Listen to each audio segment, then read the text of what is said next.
हम लोग केमिस्ट्री में धातु और अधातु पढ़ रहे हैं। हम लोग धातु और अधातु के पिछले क्लास में डिस्कस किया था। उसमें हम लोग धातु क्या है, अधातु क्या है, उसके बारे में समझा था, उसके केमिकल रिएक्शंस को समझा था। आज हम लोग जानेंगे कि धातु और अधातु में क्या अंतर है। What is difference between metal and non metal, metal and non metal. इसको इंग्लिश में कहते हैं, मेटल मीन्स होता है धातु और नॉन मेटल मीन्स होता है अधातु। तो आज हम लोग फर्स्ट हमारा टॉपिक जो होगा वो है कि what is the difference between metal and non metal. तो चलिए हम लोग चलते हैं नेक्स्ट स्लाइड पे। देखिए यहाँ पर लिखा गया है कि धातु और अधातुओं में अंतर लिखे। धातुओं और अधातुओं में अंतर दो गुण के आधार पर होता है। हमने पढ़ा था कि धातु का भौतिक गुण, अधातु के भौतिक गुण, धातु के रासायनिक गुण और अधातु के रासायनिक गुण।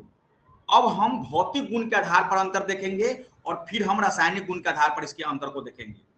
जब हम भौतिक गुण के आधार पर इसके अंतर को देखते हैं तो पहला कह रहा है कि धातु चमकदार होती है और अधातु चमकदार नहीं होती है। एक्सेप्शन में आयोडीन। आयोडीन जो है अधातु होकर भी क्या होती है, इसमें चमक होती है। उसके बाद धातुएं जो है आघातवर्त एवं तन्य होती है। इसका मतलब क्या है, इसे पीट कर चादर बनाया जा सकता है और इससे तार बनाया जा सकता है। तन्य मीन्स क्या होता है, इससे तार बनाया जा सकता है। उसके बाद है अधातुएं जो है भंगुर होती है। उसके बाद है कि धातुएं जो है विद्युत और उष्मा के क्या होता है, चालक होते हैं। और एक्सेप्शन की अगर बात करें, एक्सेप्शन में जो हुआ है, एक्सेप्शन में है लेड। लेड मीन्स होता है पी, इसको बोलते हैं शीशा, पीबी बोलते हैं पीबी। और अधातुएं जो है विद्युत तथा उष्मा के क्या होते हैं, कुचालक होते हैं। धातुएं प्राय ठोस होती है। एक्सेप्शन में देखो बता रहे थे हम, पिछले क्लास में आपको बताए थे और आज क्लास में भी हम बता रहे हैं कि केमिस्ट्री में एक्सेप्शन को पढ़ना, रटना, याद करना बहुत जरूरी है, क्योंकि एक्सेप्शन के बिना केमिस्ट्री नहीं है। और जब आपको एक्सेप्शन इसका पता रहेगा, क्योंकि इससे जो क्वेश्चन अराइज होता है तो वह जो है एक्सेप्शन से ही क्वेश्चन को अराइज करता है। तो यहाँ पे भी एक्सेप्शन में क्या है, अपवाद है कि यह ठोस होती है, लेकिन अपवाद में क्या है, पारा जो है क्या है, पारा क्या है, द्रव अवस्था में अधातु जो है प्राय ठोस एवं गैस होती है। और इसमें भी एक्सेप्शन में जो है द्रव अवस्था में ही ब्रोमीन पाया जाता है। तो कहने यहाँ भी देखिए एक्सेप्शन में क्या है, ब्रोमीन है। और कहने का सेंस है कि अधातुएं जो है प्राय ठोस एवं गैस होती है, लेकिन ब्रोमीन एक ऐसे द्रवीय पदार्थ है जो क्या है, ब्रोमीन जो एक अधातु है वह क्या है, द्रव है। उसके बाद है धातुएं का जो गलनांक होता है एवं क्वथनांक उच्च होता है। तो धातु होते हैं, जो मेटल्स होते हैं, उसका गलनांक एवं क्वथनांक क्या होता है, उच्च होता है, जबकि अधातुओं का गलनांक एवं क्वथनांक निम्न होता है। यह क्वेश्चन बहुत ही वीवीआई क्वेश्चन है और 5 मार्क्स के क्वेश्चन एग्जाम में आते हैं, इसलिए इस क्वेश्चन को देख लीजिएगा, इसको याद कर लीजिएगा। अब हम लोग चलते हैं धातुओं और अधातुओं में अंतर रासायनिक गुण के आधार पर देखेंगे। तो यहाँ पे देखिए रासायनिक गुण के आधार पर इसके अंतर को हम देखेंगे। तो रासायनिक गुण के आधार पर इसका अंतर क्या है उसको हम लोग देखते हैं। यहाँ पे है धातु, यहाँ है धातु। देखिए जब भी अगर हमको अंतर लिखना रहेगा तो ऐसा ही अंतर लिखेंगे। बीच में एक लाइन खींचेंगे, एक साइड में धातु लिखेंगे और एक साइड में अधातु लिखेंगे। इससे बढ़िया मेथड कोई नहीं हो सकता है। और एग्जामिनर आपका जब कॉपी जांच करेगा, एग्जामिन करेगा, तो इस टाइप से अगर लिखे रहेंगे तो आपको अच्छा मार्क्स मिलेगा। तो धातु और अधातु में रासायनिक गुण के आधार पर अंतर क्या है, यह जो है विद्युत धनात्मक होते हैं, जैसे Na+, Mg+2 सभी में बता चुके हैं, Al+3। अधातु विद्युत ऋणात्मक होते हैं, जैसे N-3, O-2, F-1। फिर धातु के ऑक्साइड प्राय क्षारीय होते हैं। धातु के जो ऑक्साइड होती है प्राय क्या होता है, क्षारीय होता है। और अधातु के जो ऑक्साइड होते हैं प्राय अम्लीय होते हैं। बताए थे कि अधातु के जो ऑक्साइड होते हैं प्राय क्या होते हैं, अम्लीय होते हैं। फिर है कि धातु के ऑक्साइड जल से अभिक्रिया कर क्षार बनाते हैं। जैसे अगर Na2O और इसको H2O के साथ मिला देंगे तो यह बना देगा NaOH, यह क्षार बना देगा। उसी प्रकार है अधातु के ऑक्साइड जो है जब जल से अभिक्रिया करता है तो वह अम्ल बनाता है H2SO3। जैसे सल्फर डाइऑक्साइड को हम जब पानी के साथ इसको क्रिया कराएंगे, रिएक्शन कराएंगे तो यह बना देगा H2SO3। तो इसको क्या हो गया, यह अम्ल हो गया। उसके बाद है धातु जब जल से अभिक्रिया कर धातु के ऑक्साइड या हाइड्रो ऑक्साइड बनाते हैं। उसके बाद अगर देखेंगे यह जल से अभिक्रिया नहीं करता है, जो अधातु है वह जल से अभिक्रिया नहीं करता है। उसके बाद है धातु प्रायः जल से अभिक्रिया कर लवण और हाइड्रोजन गैस बनाता है, और यहाँ है अधातु अम्ल से अभिक्रिया कर हाइड्रोजन गैस नहीं बनाते हैं। बात समझ में आ रहा है? अधातु जो है अम्ल से अभिक्रिया कर हाइड्रोजन गैस नहीं बनाते हैं। तो यह हो गया रासायनिक गुण के आधार पर इसके अंतर। इस सब को हम बता चुके हैं। जब हम धातु और अधातु आपको पढ़ाए थे तो यह हम सभी एक एक करके इसके गुण को हम आपको बताए थे। तो वही गुण इसका क्या हो जाएगा, इसके गुण को लिख देंगे, उसके गुण को लिख देंगे, और दोनों में डिफरेंस, यही डिफरेंस हो जाएगा। दो तीन डिफरेंस लिख दीजिएगा, उसमें 5 नंबर आपको मिल जाएगा। जरूरी नहीं है 5 डिफरेंस लिखना, तीन एग्जाम, तीन इधर तीन लिख दीजिएगा, आपको 5 नंबर मिल जाएगा। अब चलिए आगे चलते हैं, इलेक्ट्रॉन बिंदु संरचना। अब हम देखेंगे एक नया टॉपिक है इलेक्ट्रॉन बिंदु संरचना। किसी भी परमाणु आयन के बाहरी कक्षा के इलेक्ट्रॉन को बिंदुओं के द्वारा दिखाए जाने वाले तरीकों को ही हम इलेक्ट्रॉन बिंदु संरचना कहते हैं। जैसे मान लीजिए यह अणु है और इसके बाह्यतम कक्षा में इस टाइप से जो इलेक्ट्रॉन हम दिखाते हैं, यही सब क्या है, इलेक्ट्रॉन बिंदु क्या है, स्ट्रक्चर है, स्ट्रक्चर है, यही इसका क्या है, तरीका है। इसकी खोज जो है लुईस ने किया था। यह पूछ सकता है कि इलेक्ट्रॉन बिंदु संरचना की, इलेक्ट्रॉन बिंदु जो संरचना है इसका खोज किसने किया, इसलिए इसे लुईस बिंदु संरचना के नाम से भी कहने का सेंस है। लुईस नामक एक साइंटिस्ट था, रसायन शास्त्री था, उन्होंने इलेक्ट्रॉन बिंदु संरचना की खोज किया था, इसलिए इसे लुईस बिंदु संरचना के नाम से भी हम जानते हैं। अब आता है आयन। आयन क्या है उसको हम समझेंगे। जब किसी परमाणु में एक या अधिक इलेक्ट्रॉन या उससे अधिक इलेक्ट्रॉन की कमी या अधिकता होती है तो वह तत्व आवेश युक्त हो जाता है, उसे आयन कहते हैं। आवेश युक्त मतलब कि उस पर क्या हो जाता है, चार्ज हो जाता है। अगर सिंपल वे में इसको हम गांव के देहाती भाषा में इसको हम कहें, गांव की भाषा में कहें तो सीधा समझो कि अगर हम किसी दुकान के, किसी सेठ के पास जाते हैं, कि साहूकार के पास जाते हैं कुछ पैसा लेने, तो जो देता है वो उसको क्या कहते हैं, जो देता है उसको क्या कहते हैं, धनायन। क्योंकि उसके पास धन है तो उसको दिया, और जो लेने वाला क्या कहलाता है, ऋणायन। इसमें भी है पॉजिटिव आयन और नेगेटिव आयन। तो जब किसी परमाणु पर धन आवेश होता है, पॉजिटिव चार्ज होता है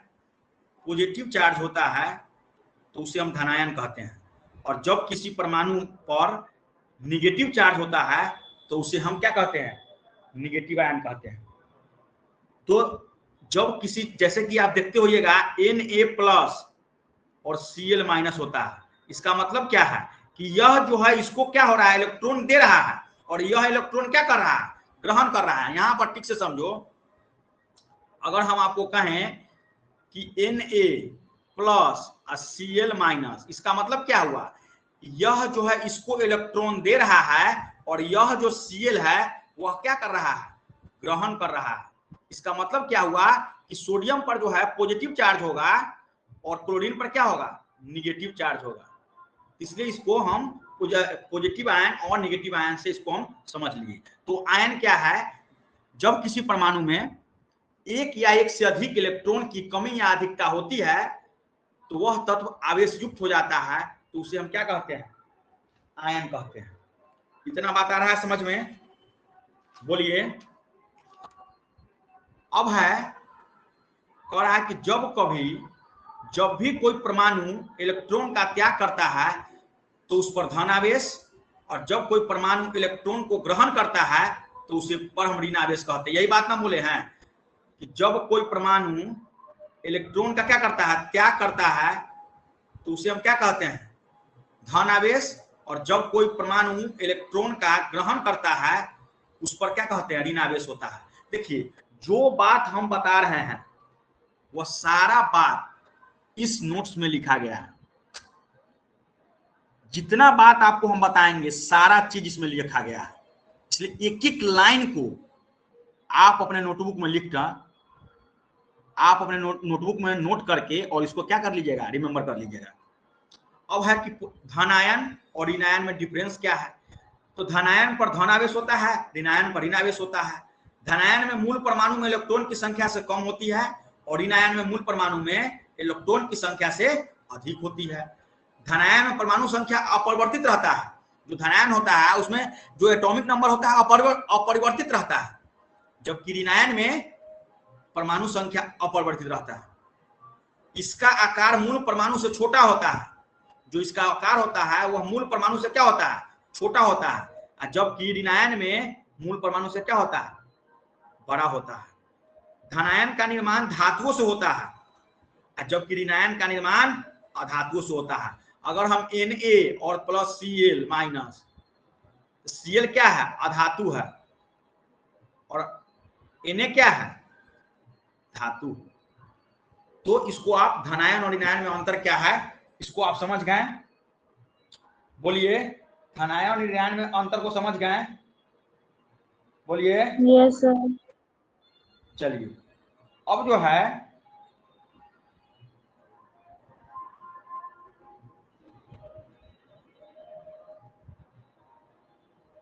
है हम नेक्स्ट स्लाइड में चलते हैं और देखते हैं क्या है कि विद्युत धनात्मकता क्या है। Positive electricity, positive electricity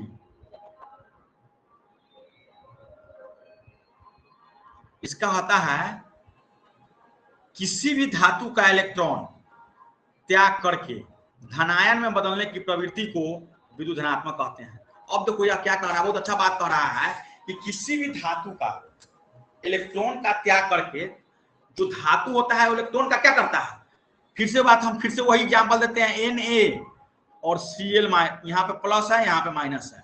sodium क्या है, धातु है। किसी भी धातु का इलेक्ट्रॉन का त्याग, यह इलेक्ट्रॉन का क्या करता है, त्याग करता है, यह अधातु को देता है, तो धनायन में बदलने की प्रवृत्ति को ही क्या कहते हैं, विद्युत धनात्मकता कहते हैं। जब आप पीरियोडिक टेबल देखिएगा तो पहले वर्ग में उपस्थित सभी धातु का विद्युत धनात्मकता सबसे अधिक होता है। जब आप पीरियोडिक टेबल को देखिएगा तो उसमें क्या होता है, जो पहले वर्ग में उपस्थित सभी धातु जो होते हैं वह विद्युत धनात्मकता सबसे उसका क्या होता है, अधिक होता है। फिर से कह रहा है कि सबसे निचले वर्ग में उपस्थित सभी धातु का विद्युत धनात्मकता सबसे कम होता है। जो पहले वर्ग में होता है उसकी जो पॉजिटिव इलेक्ट्रिसिटी होती है सबसे अधिक होती है, और जो निचले वर्ग में होता है उस सभी धातु का जो पॉजिटिव इलेक्ट्रिसिटी जो होती है वो सबसे क्या होती है, कम होती है। अब है विद्युत धनात्मकता, अब है निगेटिव इलेक्ट्रिसिटी।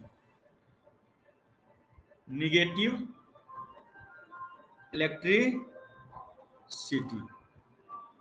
किसी भी धातु का इलेक्ट्रॉन का ग्रहण करके ऋण आयन में बदलने की प्रवृत्ति को ही विद्युत ऋणात्मकता कहते हैं। उसमें क्या देखे हैं कि इलेक्ट्रॉन का त्याग करके वो धनायन में बदलने की प्रवृत्ति, और यहाँ पे ग्रहण करके ऋण आयन में बदलने की प्रवृत्ति क्या कहलाता है, विद्युत ऋणात्मकता कहलाता है। जैसे F हो गया, Cl हो गया, Br हो गया, आयोडीन हो गया, ये सभी क्या है, इसके एग्जाम्पल है। इतना बात आ रहा है समझ में, बोलिए यस और नो, बोलिए। Yes sir.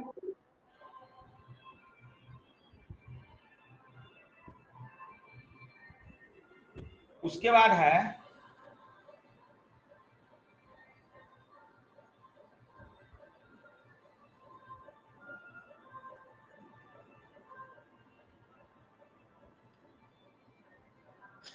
आगे देखते हैं नेक्स्ट स्लाइड में क्या है। अब है रासायनिक बंधन। अब यहीं से शुरू होता है केमिस्ट्री का खेला। केमिकल बॉन्ड, इसको पढ़े हैं केमिकल बॉन्ड को? बोलिए, केमिकल बॉन्ड पढ़े हैं? बोलिए। नहीं।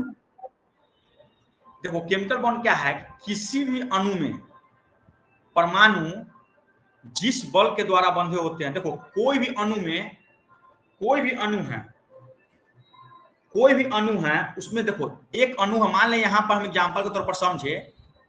देखिए यहां से हम ब्लैक बोर्ड लेते हैं और यहां अगर हम समझाने की आपको कोशिश करें तो देखो यह मान लो क्या है, अणु है। यह क्या है, अणु है। और इस अणु में क्या होता है, अभी बहुत परमाणु होते हैं कि नहीं, होते हैं कि नहीं, बोलो ना। होते हैं। तो अणु में जो परमाणु होते हैं वह सभी एक दूसरे से क्या होते हैं, जितने भी परमाणु हैं सभी एक दूसरे से क्या होते हैं, बंधे रहते हैं। क्या रहते हैं, बंधे रहते हैं। एक निश्चित आकार में क्या होते हैं, बंधे रहते हैं। तो जो अणु में जो परमाणु होता है वो हमेशा क्या होता है, बंधे रहते हैं। तो इसी चीज को यह क्या कह रहा है कि देखो यहां पे देखिए कि किसी भी अणु में परमाणु जिस बल के द्वारा बंधे होते हैं उस बल को ही रासायनिक बंधन कहा जाता है।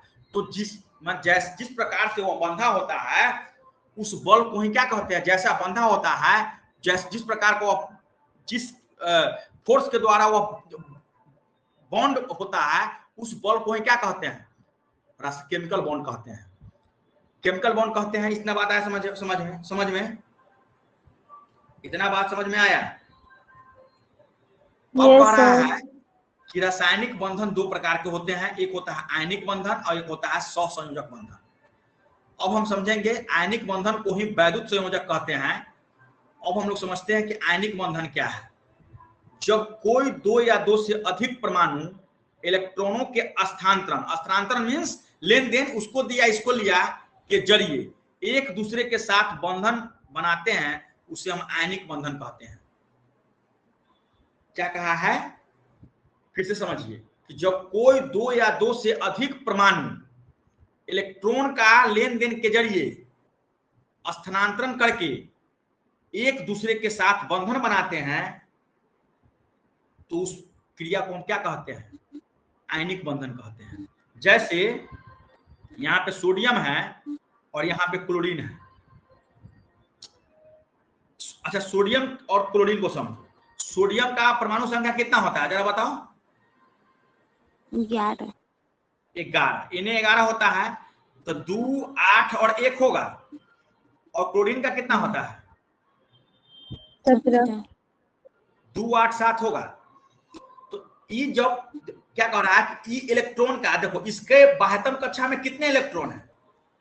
सोडियम के बाह्यतम कक्षा में कितने इलेक्ट्रॉन है? एक इलेक्ट्रॉन है। और क्लोरीन के बाह्यतम कक्षा में कितने इलेक्ट्रॉन है?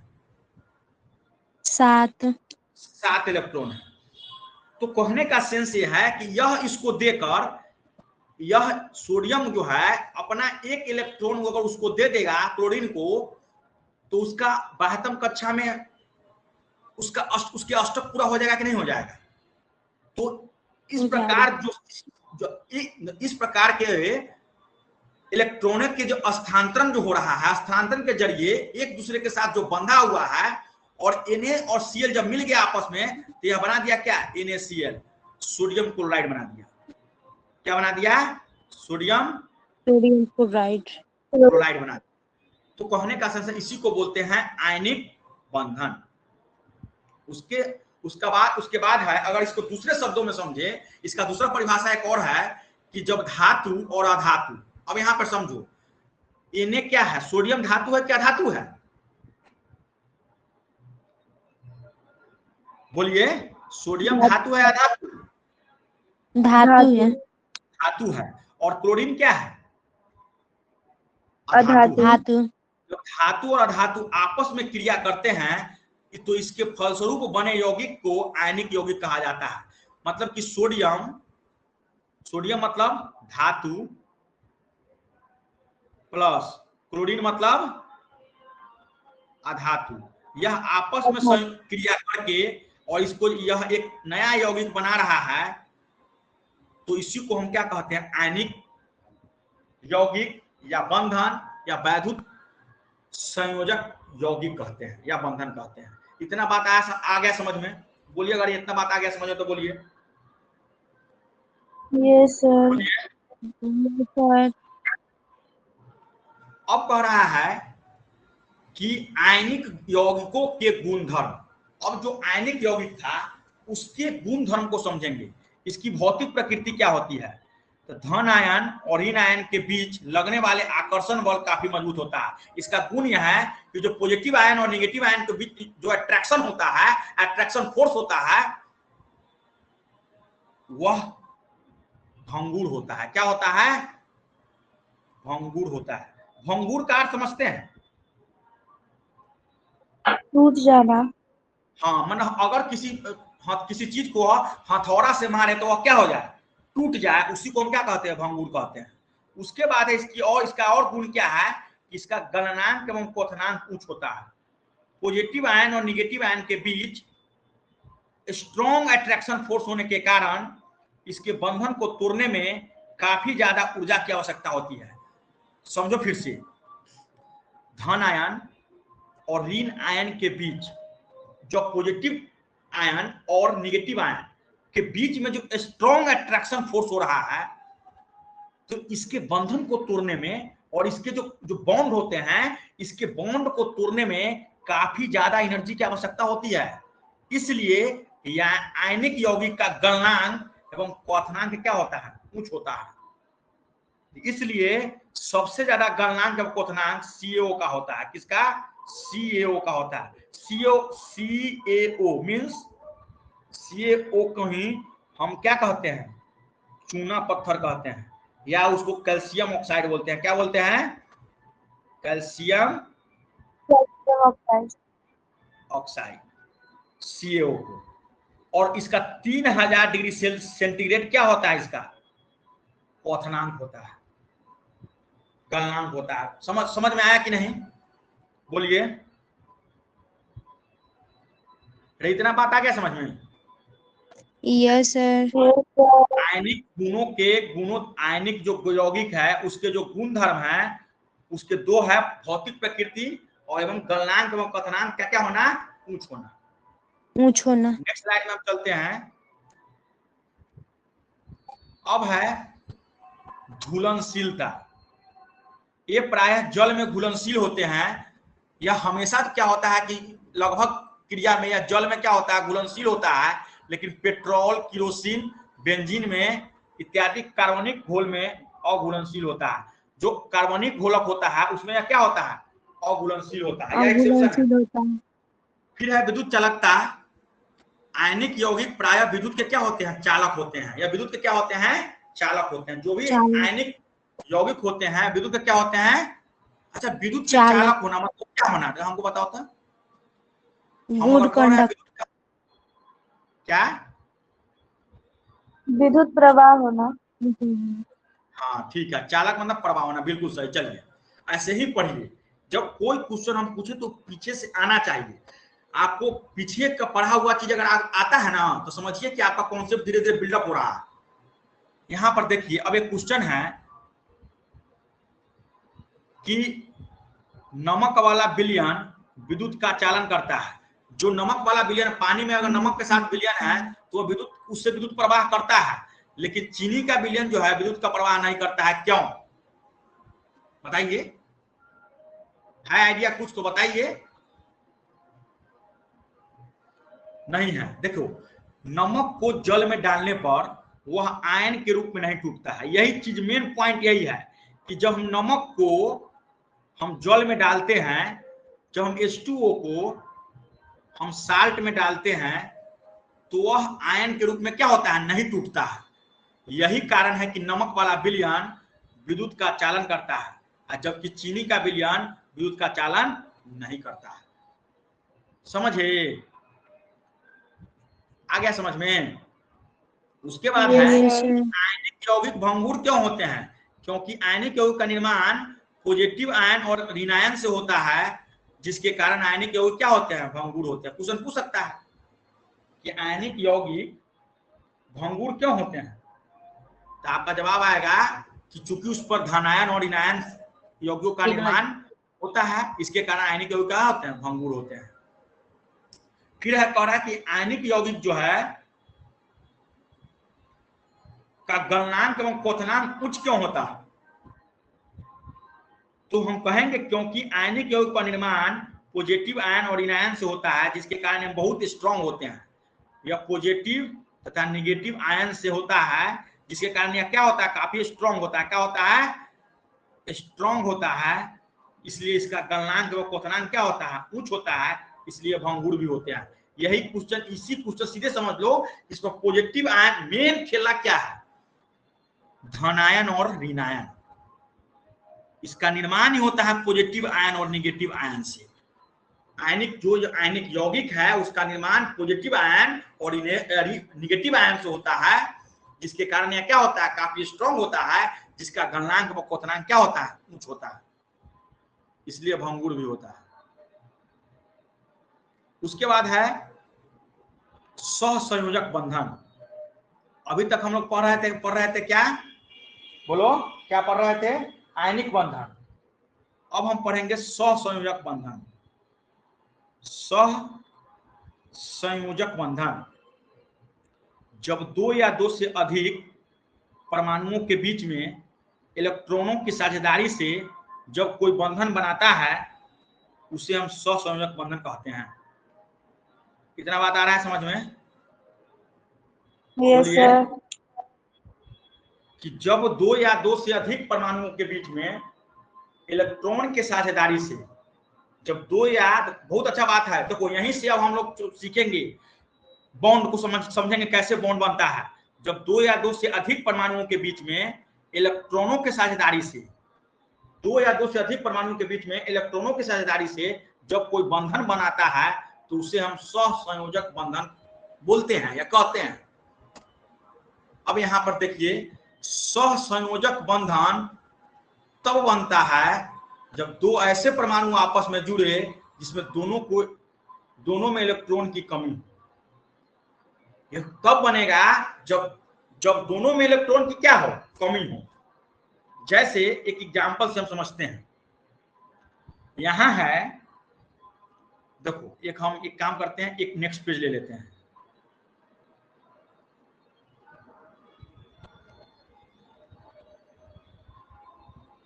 और यहां देखो, अगर हम कहें कि कार्बन के परमाणु संख्या कितने हैं, तो कितना है बताओ तो? कार्बन के परमाणु संख्या कितना है? 6 है। तो कार्बन के परमाणु संख्या कितना है? 6 है। तो इसको एक काम करते हैं और थोड़ा नीचे लिखते हैं, समझने में आसानी रहेगा। सी है, इसके 2 3 4 5, कार्बन के 6 है। इसके बाह्यतम कक्षा में कितने इलेक्ट्रॉन होते हैं? फिर से समझाते हैं, ठीक है। इसके बाह्यतम कक्षा में कितने इलेक्ट्रॉन हैं? 4। इसके बाह्यतम कक्षा में 2 4 है, इसके कक्षा में 4 इलेक्ट्रॉन है। 1 2 3 और 4 हम बनाए। अब जो है, हम एक अपना यह बॉन्ड बनाने के लिए, अपना बंधन बनाने के लिए यह हाइड्रोजन का मदद लिया। किसका मदद लिया? हाइड्रोजन का मदद लिया। तो हाइड्रोजन के बाह्यतम कक्षा में कितने इलेक्ट्रॉन होते हैं? उसका एक ही इलेक्ट्रॉन है, उसका परमाणु संख्या 1 है कि 2 है? 1 है। 1 है, तो इसके बाह्यतम, इसकी कक्षा में एक ही इलेक्ट्रॉन है। तो एक काम करते हैं, हम यहाँ पे हम हाइड्रोजन ले लेते हैं और इसका हम एक इलेक्ट्रॉन यहाँ से इसको हम रख लेते हैं। और यहां भी हम क्या करते हैं, एक हाइड्रोजन ले लेते हैं, यहां भी हम एक हाइड्रोजन ले लेते हैं, और यहां भी हम एक हाइड्रोजन ले लेते हैं। अब जरा देखो, चूंकि इसके बॉन्ड को बनाना है, तो इसका बॉन्ड कैसे बनेगा बताओ। हाइड्रोजन जो होगा, देखो यहां ठीक से समझो, देखो क्या कह रहा है कि सहसंयोजक बंधन तभी बनता है जब दो ऐसे परमाणु आपस में जुड़े जिसमें दोनों में इलेक्ट्रॉन की क्या है, कमी है। अब जरा हमको बताओ कि हाइड्रोजन में भी इलेक्ट्रॉन के अष्टक पूरा करने के लिए 7 इलेक्ट्रॉन की जरूरत है, और इसमें भी क्लोरीन को भी, सॉरी कार्बन को भी हम देखेंगे तो 4 इलेक्ट्रॉन, दोनों में इलेक्ट्रॉन की कमी है कि नहीं है? तो इसको इसके बंधन को बनाने के लिए, इसके बंधन को बनाने के लिए वह क्या करेगा, वह एक हर तरफ से जो है क्या करेगा, यह बॉन्ड बना लेगा। अब इसका इस प्रकार से क्या हो जाएगा, बॉन्ड बन जाएगा। इसी को हम कहते हैं सहसंयोजक बंधन। अब देखो, अब कह रहा है कि सहसंयोजक मतलब कार्बन को अब जो है हम हाइड्रोजन के साथ क्या किए, इसकी साझेदारी कर दिए। क्योंकि हाइड्रोजन भी अपने कक्ष को पूरा करने के लिए उसको इलेक्ट्रॉन की जरूरत है, और कार्बन को भी अपने कक्षा के इलेक्ट्रॉन को पूरा करने के लिए उसको इलेक्ट्रॉन की जरूरत है। तो यह दोनों जब आपस में जुड़ गया, दोनों आपस में मिल गया, तो इस प्रकार के बॉन्ड का क्या करता है, निर्माण करता है। तो इसी को कहते हैं हम संयोजक बंधन। बात आ रहा है समझ में? Yes sir. एक और एग्जांपल से इसको हम समझाने की कोशिश करते हैं। चलिए एक और एग्जांपल हम लेते हैं यहाँ पे। चलो हाइड्रोजन लेते हैं। हाइड्रोजन के आटम कक्षा में कितने इलेक्ट्रॉन होते हैं? 1 इलेक्ट्रॉन होते हैं। अब इस अपना कक्षा मजबूत करने के लिए, यह अपना कक्षा मजबूत करने के लिए कहेगा कि हम एक और हाइड्रोजन की मदद ले लेते हैं। तो इसका जो बॉन्ड बनेगा ऐसे बनेगा। इसी को हम कहते हैं सहसंयोजक बंधन। या इस दोनों को अगर हम ऐसे कर देंगे, H और H का क्या हो जाएगा, सहसंयोजक बंधन। आया समझ में? बोलो तो आप। Yes sir. आया समझ में?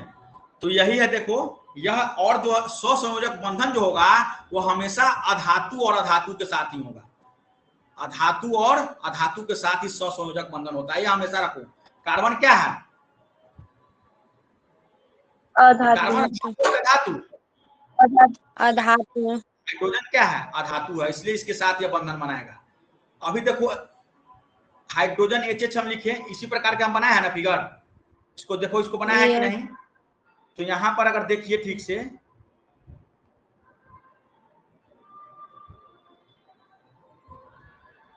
अगर यहां देखो तो इसको अगर हम देखो क्या करेंगे, यहाँ इसको इस टाइप से जो बंधन बनाया है, यही ना था, H और H मिलकर जो है H2, और H2O के साथ देखो, वो H2O के साथ कैसे बना रहा है, HOH, H इधर से है, हाइड्रोजन इधर से, बीच में ऑक्सीजन है, वो कैसे अष्टक को कर रहा है पूरा।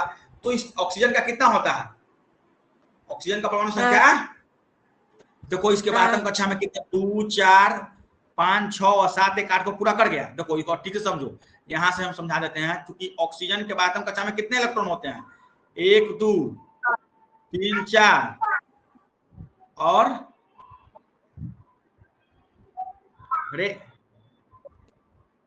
ऑक्सीजन का परमाणु संख्या कितना है, 8। इसके बाद आत्म कक्षा में कितने इलेक्ट्रॉन होंगे, 8 6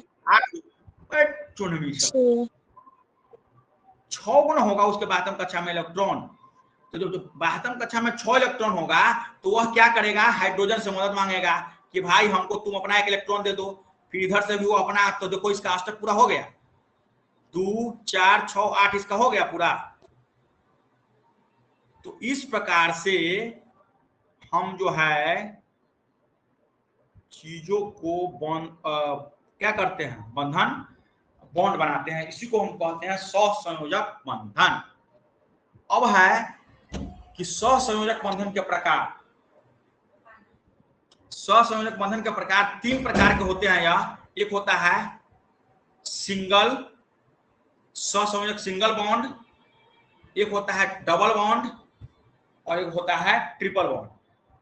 जब दो परमाणुओं के बीच में एक एक इलेक्ट्रॉन की साझेदारी हो तो इस प्रकार के बंधन को हम एकल सहसंयोजक बंधन कहते हैं। एकल सहसंयोजक बंधन किसे कहते हैं कि जब दो परमाणुओं के बीच में एक एक इलेक्ट्रॉन की साझेदारी हो, एक ही इलेक्ट्रॉन, एक इसका एक इलेक्ट्रॉन और उसका एक इलेक्ट्रॉन की साझेदारी हो, तो इस प्रकार के बंधन को हम एकल सहसंयोजक बंधन कहते हैं। जैसे अगर एग्जांपल से यहां समझे तो यहां पर देखो, चूंकि कार्बन के कार्बन का परमाणु संख्या कितना होता है, बोलो। कार्बन के परमाणु संख्या 6, इसके बाह्यतम कक्षा में 6 इलेक्ट्रॉन, सॉरी 4 4 में होगा, 1 2 3 और 4 और एक एक हाइड्रोजन, इसका हम एक हाइड्रोजन ले लेंगे, इसका एक इलेक्ट्रॉन ले लेंगे, इसका एक इलेक्ट्रॉन ले लेंगे, इसका एक इलेक्ट्रॉन ले लेंगे और इसका एक इलेक्ट्रॉन लेंगे। तो इस प्रकार से जो बने बॉन्ड होंगे उसी को हम कहते हैं एकल बॉन्ड। क्या कहते हैं? एकल बॉन्ड। उसी को हम कहते हैं एकल सहसंयोजक बंधन। सिंगल बॉन्ड इसको क्या बोलेंगे? Single bond. बोलो, आ रहा है समझ में? कितना तक क्लियर है? देखो यहाँ पे इस प्रकार से हम बना सकते हैं इसको। कार्बन है, कार्बन के बाह्यतम कक्षा में 4 इलेक्ट्रॉन, हाइड्रोजन के बाह्यतम कक्षा में 1 इलेक्ट्रॉन, तो यह मिलकर रिएक्शन कराया। तो यह क्या, देखो इस टाइप से हुआ 2 4 6 8 हर अष्टक को पूरा कर लिया हुआ, या दोनों मिलकर बना दिया। तो तब ना कहीं कहीं लिखते हैं CH4, लिखते हैं कि नहीं लिखते हैं? तो CH4 लिखते हैं। तो कार्बन और हाइड्रोजन का क्या होता है? वह बॉन्ड होता है। कार्बन और हाइड्रोजन का क्या होता है? बॉन्ड होता है। सब यही है केमिस्ट्री। देखो यहाँ पे इसका एक एक बॉन्ड है कि नहीं, इस प्रकार से भी इसको हम लिख सकते हैं। अब है द्विसहसंयोजक बंधन। जब दो परमाणुओं के बीच में दो इलेक्ट्रॉन की साझेदारी, देखो एक का होगा तो सिंगल, दो का होगा, दो इलेक्ट्रॉन का होगा, तो हम क्या कहेंगे इसको? द्विसहसंयोजक बंधन कहेंगे। 2 इलेक्ट्रॉन की साझेदारी।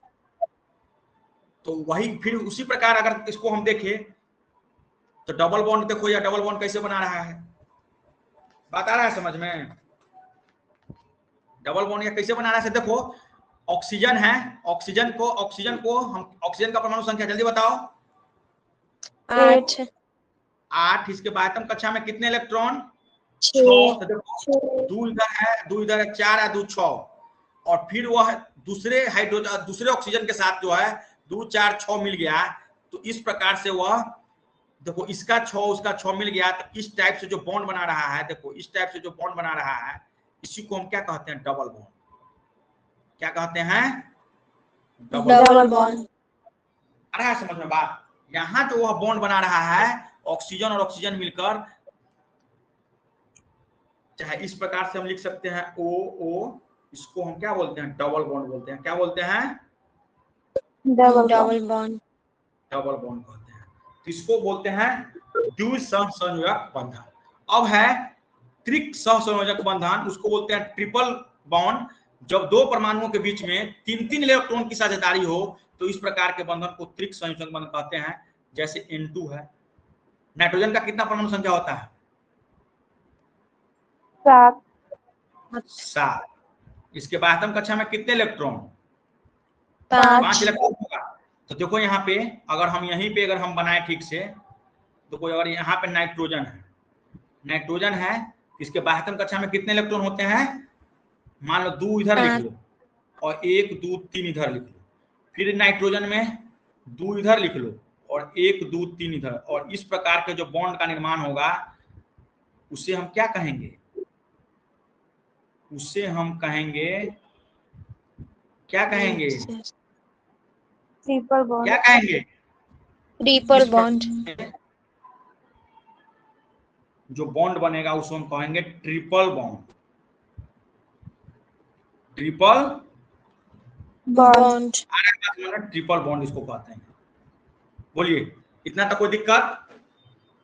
बोलिए। चलिए आगे चलिए। अब जो है कुछ है प्रकृति में धातुओं की उपस्थिति। देखो मुक्त अवस्था में जो ये सब को सीधे याद कर लेना है, जो प्रकृति में जो उपस्थित होता है मेटल्स, उसकी कौन कौन सी उपस्थिति। जब कोई धातु प्रकृति में अकेला पाया जाता है तो उसे मुक्त अवस्था में पाया जाने धातु कहते हैं। जब कोई मेटल प्रकृति में अकेले पाया जाता है, जैसे प्रकृति में एयू को क्या बोलते हैं, एयू को क्या बोलते हैं सोना, एजी को क्या बोलते हैं चांदी, ईटीसी, पीटी को क्या बोलते हैं प्लेटिनम, प्लेटिनम, क्या प्लेटिनम। तो ये सभी जो है प्रकृति में क्या पाया जाता है, अकेला पाया जाता है, इसलिए इसको क्या कहते हैं, मुक्त अवस्था में कहते हैं। संयुक्त अवस्था में किसको कहते हैं, जब कोई धातु प्रकृति में अकेले नहीं बल्कि किसी और धातु के साथ पाया जाता है तो उसे हम संयुक्त, नाम से ही पता चल रहा है, मुक्त अवस्था में फ्री है, इसको कोई रोक टोक नहीं है, भाई प्रकृति में अकेले है। संयुक्त अवस्था में जैसे एग्जाम्पल का समझिए, अभी हम क्या है अकेले हैं, हमारा कोई परिवार नहीं है, और हमारा शादी हो जाएगा तो हम जुड़ जाएंगे किसके साथ, परिवार के साथ, पत्नी के साथ, तो हम संयुक्त अवस्था में होंगे। जब कोई धातु प्रकृति में अकेले नहीं बल्कि किसी और धातुओं के साथ पाया जाता है तो उसे हम संयुक्त अवस्था में पाए धातु कहते हैं। जैसे CaCO3, HGS, इस दोनों का नाम बताइए, हम नहीं बताएंगे जल्दी। CaCO3 को क्या बोलेंगे, कैल्शियम कार्बोनेट, मोनोऑक्साइड। हाँ, और HGS को HG को तो पारा बोल, HGS को बताइए। मर हम कमेंट सेक्शन में इसका जवाब दीजिएगा, यूट्यूब पर जब वीडियो लोड होगा इसको कमेंट सेक्शन में इसका आंसर बताइए, HGS को क्या बोलते हैं। उसके बाद है कि धातुओं का मुख्य स्रोत क्या है, भाई धातुओं का पृथ्वी की भूपर्पटी है, धातु कहाँ पाया जाता है, पृथ्वी के अर्थ के भूपर्पटी पर ही पाया जाता है ना। तो धातुओं का मुख्य स्रोत क्या है, मेन सोर्स इसका क्या है भाई, मेन सोर्स इसका है पृथ्वी के क्या भूपर्पटी, क्या है भूपर्पटी, इसका मेन क्या है सोर्स है। भूपर्पटी क्या होता है, तो जो पृथ्वी के जो ऊपरी परत को क्या कहते हैं, क्रस्ट मेंटल कोर, समझे हैं, क्रस्ट मेंटल और कोर, या पृथ्वी के क्या होते हैं, तीन क्या होते हैं परत होते हैं, इसको क्रस्ट मेंटल और क्या बोलते हैं कोर बोलते हैं। कोर। अब जो है पृथ्वी के भूपर्पटी में रहने वाले धातुओं के प्रतिशत, जो पृथ्वी के जो ऊपरी परत पर जो धातु रह रहा है उसका प्रतिशत कितना है, तो एल्युमिनियम 7% है, लोहा 4% है, कैल्शियम 3% है, सोडियम 2.5% है, कैल्शियम के को क्या बोलते हैं पोटेशियम 2.5% है, मैग्नीशियम 2% है, Ti 0.6% है। ये सबको याद कर लीजिएगा, बहुत ही क्वेश्चन भी आई सब है।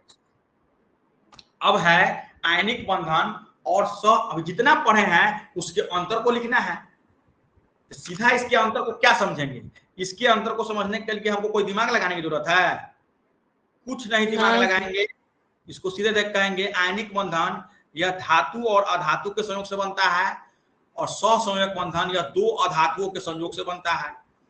इसका द्रव्यनांक, आयनिक बंधन का द्रव्यनांक और क्वथनांक कुछ होता है, जबकि सहसंयोजक बंधन का द्रव्यनांक और क्वथनांक क्या होता है, निम्न होता है। आयनिक बंधन जल में क्या होता है, विलय होता है, जबकि सहसंयोजक बंधन जल में अविलय होता है। आयनिक बंधन कार्बनिक विलायक में अविलय होता है, जैसे केरोसिन तेल, बेंजीन बताया था एक्सेप्शन में, एसीटोन में यह विलय नहीं होता है, जबकि कार्बनिक विलायक में सहसंयोजक बंधन में कार्बनिक विलायक क्या होता है, कार्बनिक विलायक में विलय होता है।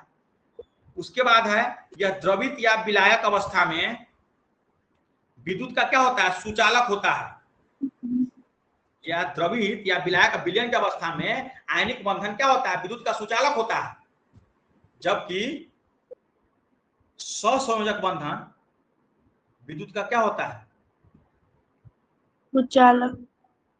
विद्युत का क्या होता है, सुचालक। विद्युत का क्या होता है, सुचालक। कितना बात आ गया समझ में? यस है। आज का क्लास आपको कैसा लगा बताइए? आज का क्लास आपको कैसा लगा? बोलो